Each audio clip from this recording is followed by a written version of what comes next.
आज नाशिक शहरातून मोर्चा काढण्यात येत आहे। त्यासाठी राष्ट्रवादीचे जे प्रदेशाध्यक्ष आहे शिंदे साहेब आपल्या सोबत आहेत। शिंदे साहेब, आज जो मोर्चा काढला जातोय काय सांगाल या मोर्चाबद्दल? जे प्रश्न घेऊन आपण महाराष्ट्रातल्या शेतकऱ्यांचा आक्रोश आहे। हा आक्रोश या सरकार फक्त भ्रष्टाचार आणि फक्त कमर्शियलमध्ये गुंतलेला आहे।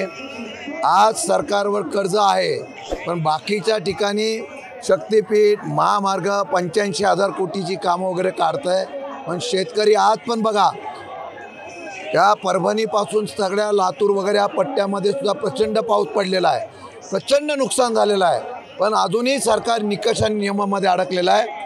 पहिला मोर्चा आता महाराष्ट्रातून मोर्चा निघेल हा नाशिकमधून, आणि त्याचे पडसाद महाराष्ट्राच्या कानाकोपऱ्यात निघतील। संपूर्ण राज्यभरामध्ये आता राष्ट्रवादीच्या वतीनं हा आक्रोश केला जाणार आहे 100%। आजचा मोर्चा झाल्यानंतर जिल्हा स्तरावर आम्ही निवेदन दिलेले आहेत।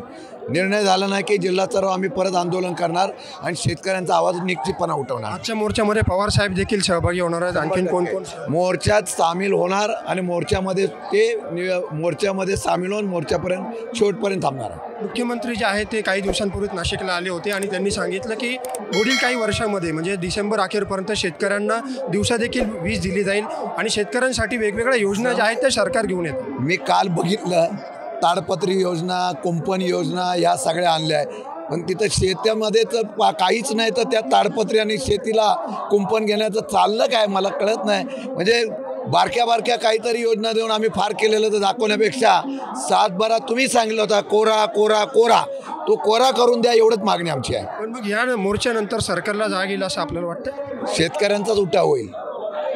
जशी क्रांती नेपाळला झाली तशी शेतकरी आणि बेरोजगार युवकांची क्रांती इथं होणार, हे 100% खरं आहे। राज्यामध्ये जो मराठा आणि ओबीसी आरक्षणावरून जो काही वाद निर्माण झालेला आहे, जो काही संघर्ष निर्माण होतो, त्याकडे आपण कसं? कुठला ओबीसी आणि मराठा जो काही संघर्ष आरक्षणामध्ये काल पक्षाच्या भूमिकेने स्पष्ट पवार साहेबांनी केलेला आहे। सरकारचीच भूमिका अजून गोंधळाची आहे। त्यांच्याच मंत्र्यामध्ये एक वाक्यता नाही, कोणतं ओबीसी कुठून द्यायचं, काय द्यायचं आहे। एका बाजूला सरकार बोलतं की मी कोर्टामध्ये टिकणारा त्या ठिकाणी दिलेला आहे आरक्षण, आणि दुसऱ्या वेळेला कोर्ट विचारतं की 3पैकी कुठलं आरक्षण द्यायचं, त्यांचा खुलासा त्यांनाच करून द्या। हे खरं म्हटलं तर दोन समाजामध्ये वाद निर्माण करण्याचा प्रयत्न होतोय। साहेब, 2 दिवसापूर्वी नाशिकमध्ये उभाटा आणि मनसेचा देखील मोर्चा काढण्यात आला होता आणि आज राष्ट्रवादीचा स्वतंत्र मोर्चा काढला जातोय। आपण याकडे कसं पाहता? महाराष्ट्रामध्ये सगळे विरोधी पक्ष आता आंदोलनाच्या तयारीत आहे आणि हा उद्रेक होईल।